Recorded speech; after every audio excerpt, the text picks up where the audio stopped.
Hello বন্ধুরা, আসসালামু আলাইকুম। আপনারা সকলে কেমন আছেন? আমিও আল্লাহর রহমতে আপনাদের দোয়ায় ভালো আছি। আজকে কিছু কথা বলবো যে এই বিষয়ে যে আপনারা অনেকেই জানতে চান যে ভাই আসলেই কি ঈদের পরে সকল সেক্টরে অর্থাৎ সার্ভিস সেক্টর, মার্কেট বা ফ্যাক্টরি অন্যান্য সব সেক্টরে কি লোক নেওয়ার জন্য খুলে দেবে কিনা, তো এই বিষয়ে সকলেই জানতে চাইতেছেন। তো দেখেন যে ভাই এই মাসেই কিন্তু একটা বৈঠক বা আলোচনা সভা হওয়ার কথা ছিল। বাংলাদেশ থেকে কিন্তু একটা টিম মালয়েশিয়াতে আসার কথা ছিল। তো আপনারা জানেন যে এই বৈঠকটা কিন্তু এই মাসে হয় নাই, যার কারণে এটা পিছিয়ে দেওয়া হয়েছে। এটা পিছিয়ে মনে করেন যে এই সামনের মাসে অর্থাৎ এপ্রিল মাসে কিন্তু দেওয়া হয়েছে।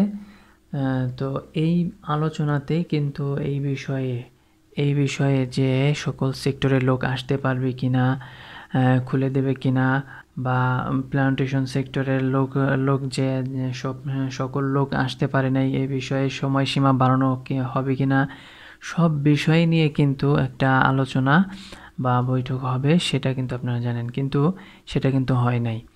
তো এই মিটিংটা, এই আলোচনাটা যখন শেষ হবে তখনই কিন্তু সমস্ত কিছু ক্লিয়ার হয়ে যাবে যে কবে থেকে এই মালয়েশিয়াতে সমস্ত সেক্টরের লোক মানে আসতে পারবে, সব জায়গায় কাজ করার জন্য আসতে পারবে। এখনও কিন্তু সেই আলোচনা বা মিটিংটা হয় নাই।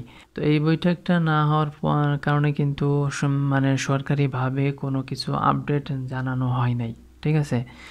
আপনারা অনেকেই বলতে পারে যে ভাই এই ঈদের পরে থেকেই কিন্তু মালয়েশিয়াতে এই অমুক অমুক সেক্টরে অর্থাৎ সার্ভিস সেক্টরে, মার্কেটে, ফ্যাক্টরিতে, রেস্টুরেন্টে সব জায়গায় ভিসা আছে, আপনারা পাসপোর্ট জমা দেন, তখন তা না হলে পারে কিন্তু পরে আর কিন্তু আপনারা যাইতে পারবেন না। পাসপোর্ট নিয়ে যদি আমরা বুকিং দিয়ে ফেলি তারপরে কিন্তু আপনারা যাইতে পারবেন না। এই কথার প্রেক্ষিতে কিন্তু আপনাদের কাছে পাসপোর্ট জমা চাইতে পারে কিন্তু, ঠিক আছে? তো এই কথার উপরে কিন্তু ভিত্তি করে আপনারা কিন্তু পাসপোর্ট জমা দিবেন না, কারণ দিলে পারে কিন্তু দেখা যাইতেছে যে এটা আপনারা যদি না যাইতে পারেন অথবা যদি এই ঘোষণা না আসে, ঠিক আছে, মালয়েশিয়ান সরকারের পক্ষ থেকে যদি এই ঘোষণাটা না আসে তাহলে কিন্তু আপনারা পাসপোর্ট জমা দিয়েই কিন্তু মানে ধরা খেয়ে যাবেন।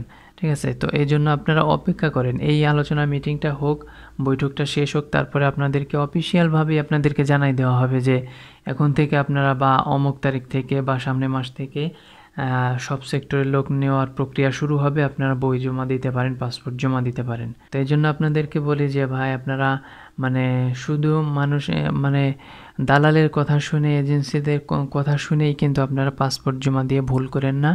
এই বিষয়টা আপনারা খুব সতর্কভাবে থাকেন। তো আজকে ভিডিও এ পর্যন্তই, কথা হবে আগামী ভিডিওতে ইনশাল্লাহ। আসসালামু আলাইকুম ওয়া রাহমাতুল্লাহি ওয়া বারাকাতুহু।